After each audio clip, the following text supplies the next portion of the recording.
Eve. We are pleased to welcome now partner at Element Wealth, Mr. Jeremy Nelson. Jeremy, always good to see you, sir. Always a pleasure to be here, Gerard. And just wanted to say, just great coverage over the last few weeks and months with the primaries. I really enjoyed listening. Appreciate that. Yeah. Thank you. Yeah. Thank you. We got a great team here, and that supplies us with all kinds of information, and we want to keep folks informed. It's been a lot of fun, and it keeps us going, that's for sure. But today, we got the news on that old inflation, and the markets have been reacting. I think they're still digging into the details of the report because it's vacillating a bit. Yeah, right? Opened up pretty strong, right? You saw, over 1% gains in the Dow, the S&P, the NASDAQ. Everyone kind of rallied up. Now it's fading off here over the last hour or so. Look, you got a number at 3.2%. That was, largely in line with consensus, right? It's an uptick from last month. Yeah. Which is not surprising. We've been pretty consistent on the show over the last year saying, hey, inflation's going to come down. Some of it's just because the comps, right? The comps are really, really high. And so the year-over-year number, right? So, we're comparing to a period of time where inflation was 8 and 9%. Naturally, the inflation numbers are going to be coming down, but it's going to start to get harder and harder as we go over the next 12 months for that inflation number to trend down towards that Fed target of 2% because the comps are going to be lower.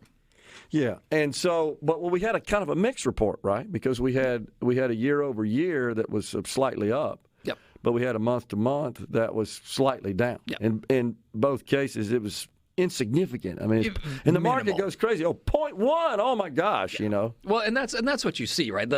The market is going to trade on news, and then it's going to kind of sort itself out over the rest of the day and then the rest of the week. And then because they start digging into it too. Yeah. And so we were just talking about it before you came on that when you look at core, of course, which excludes volatile energy and food, by the way, referred to for the benefit of our audience as the headline number. Yep. You got the headline number, then the core number. Yep. Headline's the basket of goods of everything, and then the core excludes the categories of food and energy. And it's the theory there is that those are very volatile and they're not indicative of a trend one way or another.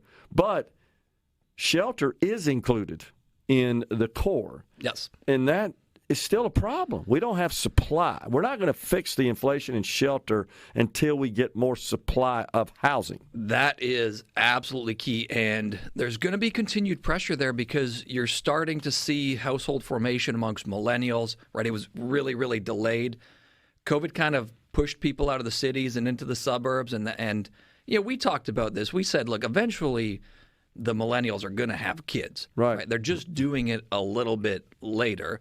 And so you're going to see continued pressure on shelter, on housing, because we've systemically underbuilt since the financial crisis, right? Population is still continuing to grow. And now nobody is selling their houses. Right. Because, if you've locked in a 2.5% or 3.5% mortgage, how can you justify upgrading a house, paying more, and then paying double the interest rate? It's just not affordable. In fact, I would argue that there are many living in these houses at the 2% mortgage rates that could not qualify for a mortgage for the same house today. 100%. I'm actually working with a client right now that's out of state, and this is an issue that we're having. She needs to downsize, but downsize may cost more than the present house. Yes. So you're not really downsizing. You may be downsizing in the size and the value, the price of the house, but the mortgage isn't because of the interest rate. It's a real pickle, and you're finding more and more people in this situation. So, very important that we continue to get construction and building up. Unfortunately, you're seeing a little bit of a downtick in lending there right now. But, yeah, I think that you're going to see continued pressure on inflation from that shelter number. Yeah, and we're sort of fortunate in this part of the country. It's not crazy.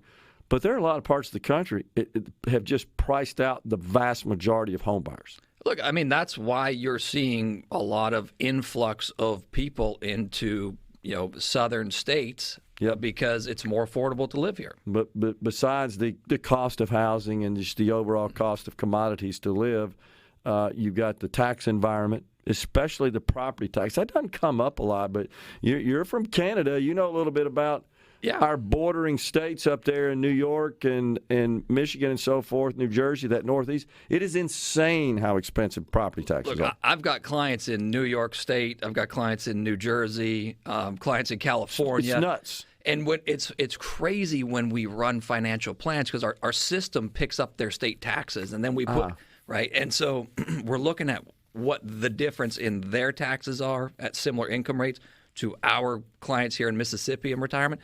It's shocking. The property tax, I've talked about this before. When you look at real estate listings, the MLS, for example, in New Jersey, Connecticut, New York, that pocket where property taxes are incredibly high, you typically see listed the amount of annual property taxes. Yes. Because it's a major factor in affordability and just your willingness to take the pain. But you see a $400,000 house, and it's got $25,000 a year of property tax. Yep. It's nuts. Like I've got this client in New Jersey, and I've been to his house. It's nice house. I mean, smaller than my house here. His property taxes are 5 times what mine are. Sure, exactly. That's the point. Yeah, 5 times. So it's often more than the mortgage itself. The property taxes are more than the mortgage itself. Yep. That's how upside down it is. So, but the markets, let's talk about that a little bit. You know, a lot of our audience, as you know, typically will tell us that they're approaching retirement. They won't know what to do. And that's one of the services you guys provide to help them out with that. You and I were talking offline. The bad news is, I guess, the equity markets are quite volatile. And but the good news is the fixed income and the dividend opportunities are pretty plentiful. We're going to be coming out with our, economic forecast for 2024. We'll be doing our presentations, as we get in towards the new year. And just kind of spoiler alert, the number one thing we're going to be talking about this year is we really see the probability that there's a tectonic shift that's happening. It's being masked this year because you have the NASDAQ up so much. Yeah.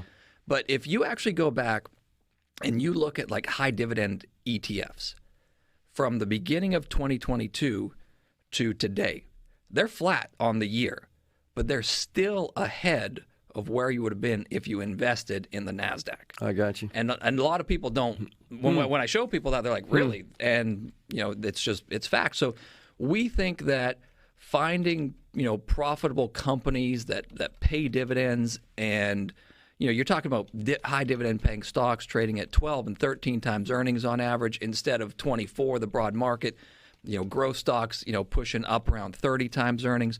We think that going in, finding some of those older school, classic, profitable sectors is going to make a lot of sense. And then also, look, we're on the fixed income side, we're getting paid. This is the first time that we've really been getting paid in a long time. That's true. You're seeing people that are looking at hey, I haven't made any money in 5 years in fixed income, so I'm selling it. Well, no. That's the mistake because now you're being compensated. You're getting lots of yield. There's a lot of opportunity in mortgages, a lot of opportunities in corporate credit and things like that. So really important, I think, to have that fixed income in the portfolio today. Yeah, and the good news is we even have that opportunity because it's been a while since we really had any meaningful opportunities for fixed income. And a lot of people, certainly as they age, right, they want to protect and they're a little more risk averse. They want to protect their principal. But you just hadn't had a lot of income opportunities. So you just kind of sit on that money in some investments at 1 or 2%. Yeah, well, look, and a lot of what happened from say 2010 up through 2020 and beyond here was that the market moved upwards. Yeah. About half of it had to do with earnings growth. About half of it had to do with the fact that we were just paying more for the same stuff. Yeah. And the Tina mentality, there is no alternative. I can't buy bonds because I'm not going to get paid, so I have to buy stocks. Well, look, you have opportunity now in fixed income to have a safer portfolio and earn reasonable rates of return. I think about the years of my parents, retiring in the late 70s. You didn't think about taking your retirement nest egg, right, and investing it in equities You just put it in fixed income. Yeah. You could buy CDs at the bank and get 8% back then, right? Yeah. And you were happy with that. Yeah. Look, I think the mistake people will make is that they're gravitating too much on the short end because that's where the higher yields are. Yeah. You got to lock a little bit of duration in here. I'm hearing more and more, and so you're starting to see the yields peel back a little bit there because you're seeing more money locking into those long-term investments. When we come back, if you can hang around with us, we'll talk about the inverted yield curve. I want to talk to you about some new credit card legislation. Studios with Jeremy Nelson, partner at Element Wealth, just talking everything financial at this point. So we're looking at just a wide swath of information. I know you're consuming this every day to try to figure out how to position these your customers' money. Yeah. Just invest it, deploy it. You want to put money to work. Absolutely. And, look, I remember going into this year, one of the things I told people is I said, look, yeah, we're kind of in the recession camp in the second half of the year. Obviously, it hasn't happened yet. I still think that there's risk that we could see that recession coming, later this year, beginning of next year. But I told everyone, I said, don't be too bearish, right? And it's a real challenge. So I think right now, people you've got to have a good long-term plan. You're not going to time this. I mean, I had someone come and see us yesterday that was in tech stocks, and they were out of tech stocks. They missed the run-up. They've just lost a ton of money. You can really mess things up when you're trying to just guess what's going to happen. You got to build a long-term plan, and I think that you can build that around income right now, and that's a great way to retire. Yeah, it's highly risky, shall we say, to think that you can outsmart the institutional traders in the equity markets and try to produce income by that means. That's just hard. Yeah. It's not impossible. I'm on Reddit for entertainment, and I'd see these idiots that are just losing life savings, trading options and things like that. There's just no reason to do that stuff. It's you're trying to outguess something, and with your small amount, you can't move anything. Exactly. Right? And you're certainly not going to outguess the algorithms that are doing all the trading. No. At an incredibly rapid pace, just on consumption of nuggets of information. But this inverted yield curve is disturbing. It's the biggest gap we've had since 1978. And by the way, as you well are aware, the inverted yield curve is undefeated in predicting recessions. Right? Yeah, Six times, I think, since then. It's just a matter of time. So when it first inverted, everyone went, recession, recession, recession, right? And last year, we're on the show. Hey, we're not in a recession. We've been very vocal. We were very vocal about that. But if you go back and you think about before the 2008 crash, the yield curve inverted in 2006. And it wasn't until 2008 that you had the recession and the crash. Right.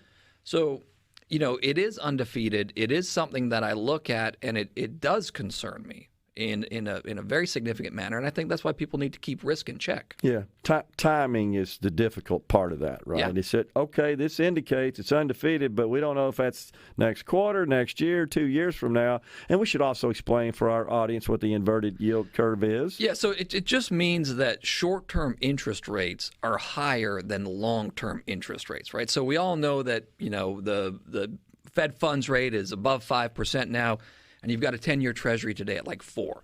So you could actually get more actual yield by investing in short-term Treasuries versus a long-term Treasury right now. Typically, there's the 30-year. We look at the 30-year bond versus the 10 to 2. Which in a healthy market and economy, you should be paid more to lock your money up for a longer time period. Right. Yeah. And the reason that yields are dropping somewhat on the long term is that investors are making that move, and so the demand is greater, and thus the yield is lower. It just means they can sell it for usually above par value. Yeah, and what people are doing there is they're looking out and they're saying, okay, what are the long term economic growth prospects? What's the long term inflation rate look like? Whereas the short end is just handling what's inflation today. Yeah. Let's talk about, I don't know if you've seen this, I didn't mean to spring this on you, the Credit Card Competition Act of 2023. It was introduced in June. Senator Dick Durbin is a big proponent of this thing. And just stated simply, it means that the largest credit card issuing financial institutions, the big banks that issue these credit cards, those are defined as having more than $100 billion of assets. They would have to offer to a merchant and enable at least 2 credit card processing networks. That's where these so-called swipe fees come from. It's the paying for the cost of all the technology and all the transmission in the swipe of a card all the way through the transaction processing and so forth. And Durbin and company believe that this is a way to take down this 3% you see surcharge being added. That a lot of merchants have just started passing that on rather than absorbing it.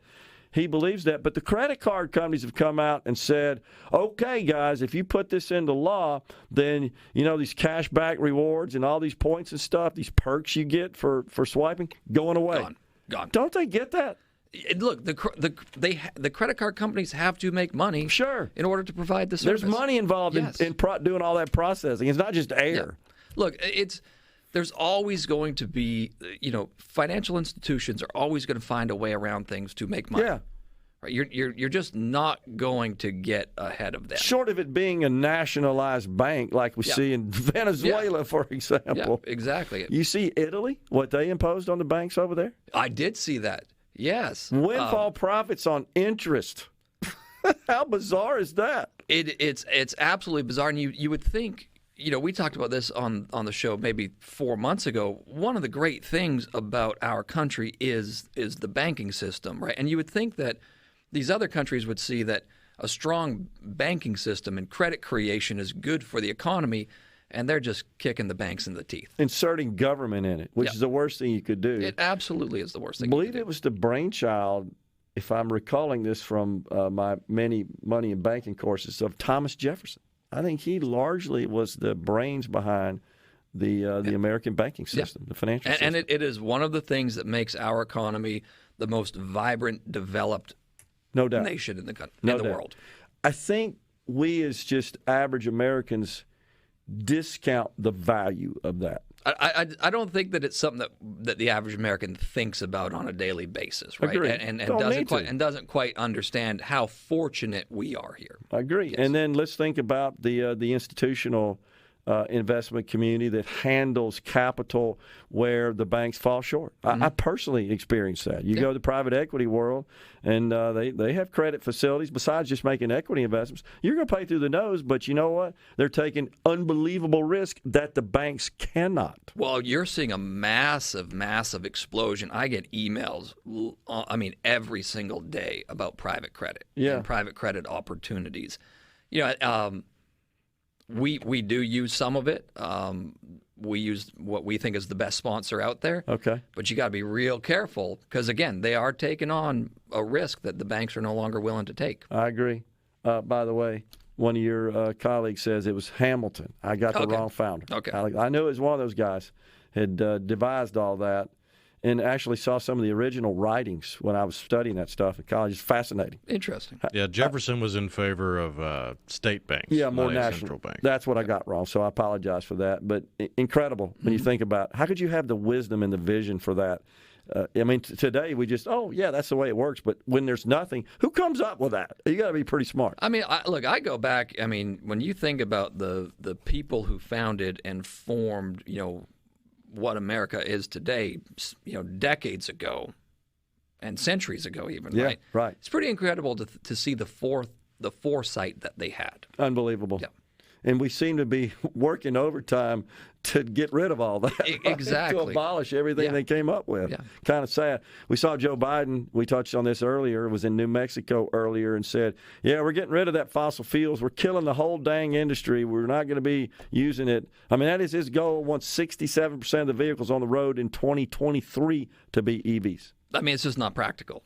It's not going to work, and it's also one of the reasons that we're actually we're long-term bullish on energy right now. We actually think that is going to be a really good place to be invested because if we're limiting production, supply. Right, if we're limiting supply, then those companies that have the existing supply, it's going to be more and more valuable. It's $84 a barrel. You think it's going to 100? I don't think it's going there anytime quick, but Okay. I think there's going to be continued upward pressure there over the longer term. If you hit a recession, oil prices are volatile; they could come down. But when you're talking about a 5 and 10 year view, I think oil's going higher, and I think that the energy companies are going to do well. What's crazy, gets a little political here, is that by suppressing the production of oil in this country, and oil, as you know, is a global commodity, you're actually playing into the hands of the people who want to wipe us off the face of the earth. I just absolutely do not understand how we've shifted from even during the Obama administration, energy independence, North American energy independence, and now we're trying to kill it. I just don't understand it. We're just handing the industry off to our most ardent foes. It just makes no sense. No sense at all. We appreciate it, Jeremy. Always a great insight. Appreciate having me. Yep, thank you. We're coming right back with more in the Element Wealth